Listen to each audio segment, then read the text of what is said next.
না এই আমার নিজের ভোট কোথায় গেছে কয়টা ভোট পাইছে আবার বলেন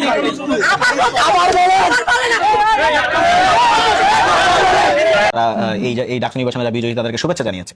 তো ফলে অভিযোগ যে থাকবে না তা না, অভিযোগগুলো যদি থাকে সেগুলো আমি মনে করি যেটা প্রশাসন অলরেডি বলেছে যে অভিযোগগুলো জমা দেওয়ার জন্য, সেই প্রক্রিয়া দেখেছি অনেকেই ইতিমধ্যে অভিযোগগুলো দায়ের করছে এবং সেগুলো নির্বাচনকালীন সময় কিছু কিছু অভিযোগ উত্থাপিত হয়েছে যেগুলো পরবর্তীতে আবার ডিবাং করা হয়েছে আর কি। যেমন একটাতে আমাদেরই প্যানেলের একজন বলেছেন যে হয়তো বাকেরকে তিনি ভোট দিয়েছিলেন কিন্তু বাকের 0 ভোট পেয়েছেন ওই হলে, কিন্তু পরবর্তী দেখা গেছে আসলে বাকের 0 ভোট না বরং 124 ভোট পেয়েছেন ওই হলে। তো ফলে কিছু কিছু অভিযোগ তো ওই সময় ডিবাং করা হয়েছে বা ওই সময়টা জবাব দেওয়া হয়েছে। তো সামনেও যদি কোনো অভিযোগ থাকে, মানে অভিযোগ থাকলে তো প্রশ্ন অবশ্যই থাকবে এবং সেগুলো জবাব আই হোপ যে কিন্তু এটা তো এই এলিগেশনটা আব্দুল কাদের যে এলিগেশনটা তুলেছে এটা সিরিয়াস এলিগেশন। এই এলিগেশনটা কি আপনি কি মনে করেন যে সে আসলে ভুল এলিগেশন নিয়ে এসেছে এটা, নাকি এটা তো যোগাযোগ থাকেও যদি মানে এটা তো নির্বাচন করবে যারা, এটা তো একদমই তাদের নিরপেক্ষ থাকতে হবে, তাই না? তো সেই